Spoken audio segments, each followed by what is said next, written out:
अस्सलाम वालेकुम। अब यहाँ पर BODMAS का रूल है जो हम पढ़ेंगे, ये लाजमी है। ठीक है, इसको नोटिस कर लें कि BODMAS का रूल जो है वो लाजमी आएगा।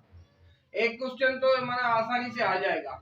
तो अब यहाँ पर हम स्ट्रेंथ फॉर पढ़ते हैं, उसकी एब्रीविएशन पढ़ते हैं कि BODMAS की एब्रीविएशन क्या है। तो बी से हम कहेंगे कि भाई ये ब्रैकेट है, जो हमारी आगे पैरेंथेसिस आ गई, कर्ली आ गई, स्क्वायर आ गई। ठीक है, बी से ये क्लियर हो गया। ब्रैकेट आएगी। ओ, इधर ओ का मतलब क्या है? ऑफ। ऑफ का मतलब है मल्टीप्लीकेशन करना। डी से डिवाइड आता है, एम से मल्टीप्लाई आता है, ए से एडिशन, एस से सब्ट्रैक्शन, माइनस करना, ये प्लस करना। ठीक है, ये मल्टीप्लीकेशन करना और ये डिवाइड करना। आगे बात समझ में, ये जो BODMAS का रूल है वो लाजमी है, आपको आना चाहिए। तो हम एक क्वेश्चन यहाँ पे कर लेते हैं।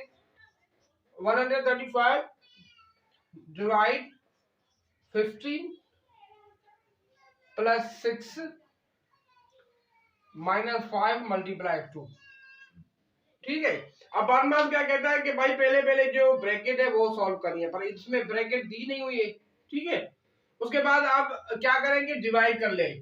ये जो रकम मिली हुई है इन दोनों को, इनको डिवाइड कर ले। तो हम डिवाइड करेंगे इनको।